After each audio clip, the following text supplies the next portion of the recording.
What is going on, guys? Jason Burke here, Styles Clash for Life, coming at you on YouTube, and today I've got another edition of The Drive-In, where I watch recently released films and tell you guys whether they're worth watching, worth waiting for, or worth skipping altogether. Today I'm reviewing one that just came out today.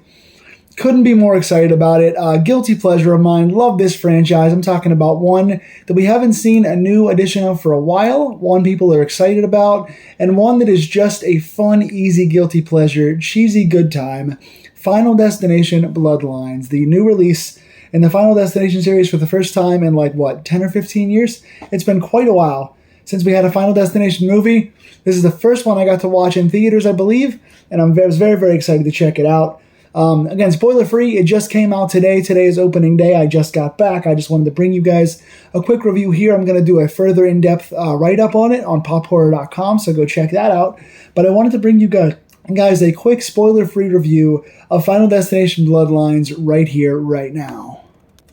This movie is written by Guy Busick, Laurie Evans-Taylor, and John Watts, and directed by Zach Lipovsky and Adam Stein.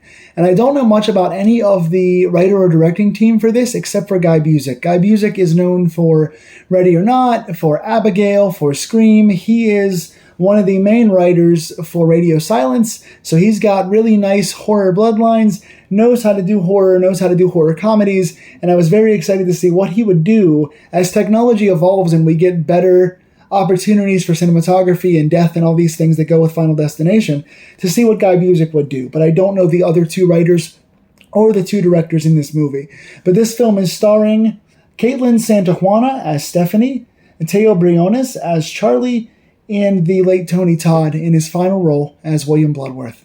Tony didn't star in the movie, but I'm giving Tony top billing here because Tony, you deserve it. And again, the premise of this movie, if you want to talk about what the movie is, if you've seen any of the previous 5 Final Destination movies, you know what the premise for this movie is. Somebody has visions, they manage to see the death situation before it happens, they pull people out of the death situation, and then one by one death gets angry that they got cheated, and death comes after our characters in crazy ways. That is what this movie is, and this movie does kind of subvert expectation in a way. I can't give away what I mean by that because it's a spoiler for the plot. But basically, one of the things that I loved about this movie is that the vision ties into a bigger picture. It's not just main character sees something, gets away, and gets chased by death. They add an extra layer to this. This is Final Destination Bloodlines, so you're seeing the bloodlines of how this movie came to be. It is kind of part sequel and part prequel, and they toe that line in a very nice way. Nowadays, when you talk about, oh, this is a requel, or a reinvention, or a soft reboot, or a prequel or a sequel, this one rides the line. It does give you a lot of lineage and bloodlines, so to speak, for what the movie, kind of where the Final Destination idea came from, but also add some nice things to the lore in sequel format, and also connects the dots in previous movies. My number one biggest positive that I had for this thing is overall story, and I've got several different notes that go into story in this. But there are so many aspects that I really enjoyed. You have characters that have obvious pulls in different directions. They have different interests. They have a lot of reasons to try and defeat death. I like, again, along with the story, there is a fresh sequel that gives you characters that actually kind of matter. They give you the cool situations and the cool deaths and the cool circumstances and all the stuff that comes with this series, but they give you more substance on top of things. They give you continuity where things connect. They give you a good family story. They give you good characters that have good connections and good splintered connections, and reason as to why you cheer for them when things happen. The story overall, very, very solid. And again, a lot of my positives come back to the story in this movie. My next positive, opening kill setup. It obviously, with this franchise, you got to have this big, crazy opening kill sequence where a lot of things happen, and there's a gigantic tragedy that strikes a whole gigantic thing and starts a chain reaction where tons of people get killed. And this one does it about as big and as good as any of them. And you guys that have watched my videos or read my reviews before about the series, you know that I love the log truck kill. You know that I love the plane sequence. I love the roller coaster sequence. I can't rank this one against the other ones, so to speak. I don't know where it falls in the pantheon of the other opening kill sequences, but it's big, it's grandiose, It's beautifully shot. The carnage looks great. Everything is paced well. It looks good. There's minimal CGI compared to good practicality or good cuts. They just did the opening kill sequence in a way that is really effective, feels horrifying, and feels real and feels well done and frantic. They really managed to nail that. Overall cinematography, I loved in this movie. Obviously, it's been years since we've seen one, so cinematography has aged well since then and come a long way in technology. This movie is shot very, very well. When they do the connective shots where one thing falls and leads to another thing, which leads to another thing, which leads to a death, they shoot those things very, very well. The editing is very quick-cutty in such a way that is jarring but doesn't take you out of the movie. It's jarring for the character's sake, and you see the setups happening. Just shot beautifully. Everything is just well colored. The technical aspects of this movie are very, very well done. So I want to give props to cinematography, editing, and color grading because the movie looks very sharp. It is the prettiest movie in this franchise, and the pacing of it is really good. The movie runs an hour and 50 minutes, which is tied for the longest runtime in a Final Destination movie out of any of them. But it doesn't feel like an hour and 50. It feels very fast paced. It felt like an hour and a half, to be honest with you. I really had a good time watching this. In the writing, there are good moments of comedy placed at the right time. This franchise can get away with being horror comedy because of how insane and how many things have to line up, how many circumstances have to stack on top of themselves for some of these deaths to happen. And sometimes the way death finds the characters can be really ridiculous and over the top and circumstantial and convenient. And the characters making fun of that really works in this movie. There were characters that had good lines that were perfectly funny because they were out of place for whatever character was in peril, but they were in place for the character that was saying them, if that makes any sense. They knew when to put comedy in and when to be serious, and it was done very, very well. The balance of horror comedy skewed much more toward horror, but the circumstantial comedy in certain lines was delivered very, very well. So that balance was done greatly in this movie. Deaths. I love the deaths in this movie. There was a lot of really good ones. There was ones that made the audience gasp, ones that made the audience chuckle. It felt like a pretty interactive crowd. I mean, I was only in the theater with maybe 7 other people in total, and everybody was cheering and laughing, and it felt immersive, even though barely anybody was there because it was a noon showing. I got a chance to see it early, and I feel like the minimal crowd had fun with it, and so did I.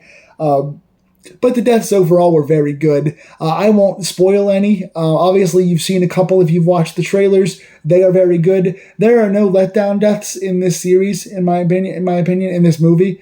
They're all pretty good. My personal favorite, again, I won't spoil what does it or who it is, but I will say there's a hospital death that happens in this movie. That is my favorite. It is very, very good. And when they go practical over CGI, it's excellent. Family bond. Again, this goes back to the story. This family here, is it the Reyes family? Are they called the Reyes family? I think they're the Reyes family. The family has really nice layers to them. You've got a grandmother character who's got like a Laurie Strode Halloween feel to her about trying to escape death and the vision she saw and how she's aged and how she's protected herself and tried to protect her family. It very much feels like the Halloween Kills, Halloween Ends, Jamie Lee Curtis saga. Well put together character. The mother has similar ties. You can see the similarities in the mother, but also the differences. The daughter, the third generation of this bloodline, so to speak, has a really nice, trying to do well in school, trying to separate herself, but also been away from her family. This death thing has secluded different people and made them all feel either crazy or clairvoyant and separated the heads of this family. So this family, you can tell, loves each other, but they're all so scarred by trying to protect themselves and their family that they're splintered and they don't get along that well. And it leads to a lot of good lines, good tension, good moments, good facial expressions. And the family ties really carry this movie as a story. And again, give you characters that aren't just, oh, this one's going to be fun to watch him get incinerated. This one's going to be fun to watch him get stabbed by something. It's really good to see the family all kind of fighting for themselves, but also each other, but also protecting themselves by not getting too close. And you watch the dynamics change. Very, very nice. Very good stuff. My last big story point is a positive for continuity. Again, this movie is a sequel that is fresh, and you can kind of watch it on its own and love it, but they're also are callbacks to other things. There's callbacks to the previous kills. There's callbacks to other characters. There are callbacks to reasons why Final Destination has existed the entire time, while also giving it an origin. This Bloodline creates an origin for kind of everything, while also not discrediting or acting like it didn't happen, retconning it, changing the canon. The canon completely exists, and also now is referenced and given fan service to the audience, while also now creating another layer of why all this is happening and how everything is covered under one umbrella. I love when sequels, or whatever they are, prequels, requels, whatever the hell quels, I love whenever they can make the audience feel smart and feel rewarded for watching the previous films. I rewatched 1 through 5 before I saw this to do a previous video and article. If you want to see my franchise rankings, check them out on my YouTube channel. If you want to see the best kills article, go to pophorror.com. But I felt rewarded and appreciated for watching the previous movies because they're all a part of this. And everything matters, and everything is referenced in one way or another. And it gives Easter eggs and moments for the fans to appreciate. Tony Todd. I want to give Tony Todd a special shout out. Anyone that's watched my channel for any amount of time, you know I love Tony Todd.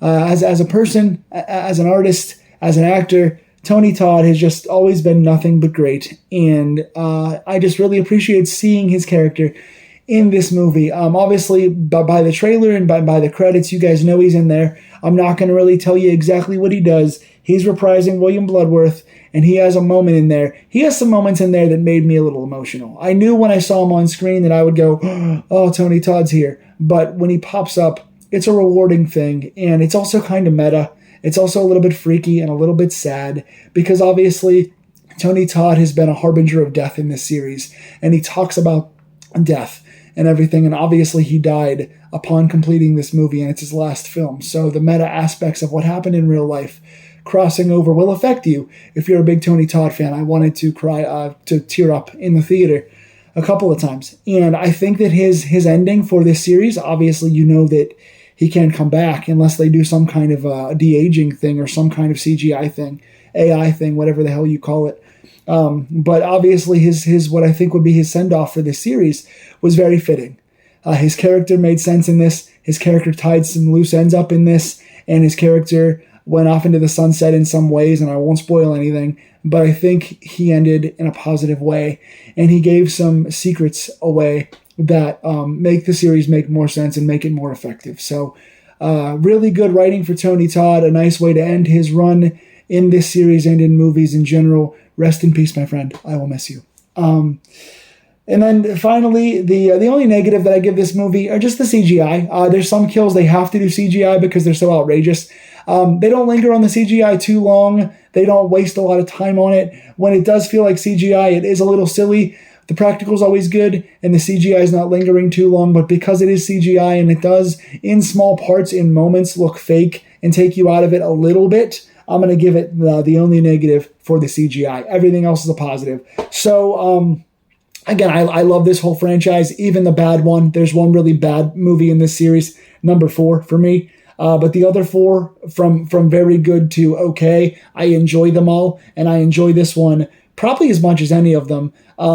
I don't know if this is a prisoner of the moment thing or if I'll change my mind in time, but coming out of the theater seeing this, it feels like you get all the fun of a Final Destination movie, some of the comedy, some of the kills, some of the circumstance, some of the tension. They do all the Final Destination things well, but they add a lot of backstory and heart and reasoning and family connection and good moments of comedy and fun kills. It takes all the things you love about the series and it adds more layers to it, and it gives everything more of a reason and more of a feel for why. It was an immersive theater experience, getting to watch it live, getting to see it with people that were reacting to it.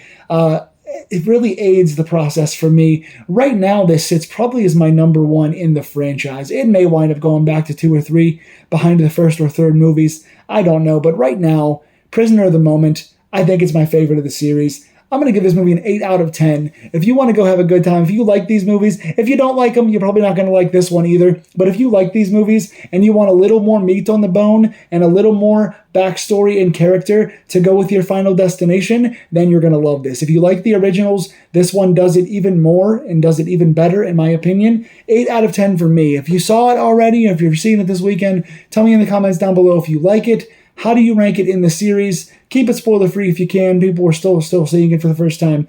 But 8 out of 10 for me. I would recommend it. One of the best of 2025 for me so far. Please like, share, and subscribe these deep dives. Check out my more thorough article on pophorror.com where I'll give you even more feedback on what I loved and didn't like. But let's talk about it. And like, share, and subscribe, and I'll see you guys next time. My last review for a while, I'm going in 7 days for surgery, doing a spine surgery, pretty serious one, so please send me all your good vibes. I will come back strong. I'll be gone for a little while. Don't be alarmed. When I come back, I will come back stronger than ever with more reviews, Steelers stuff, poetry, all the things I do, and I will see you guys soon. Take care.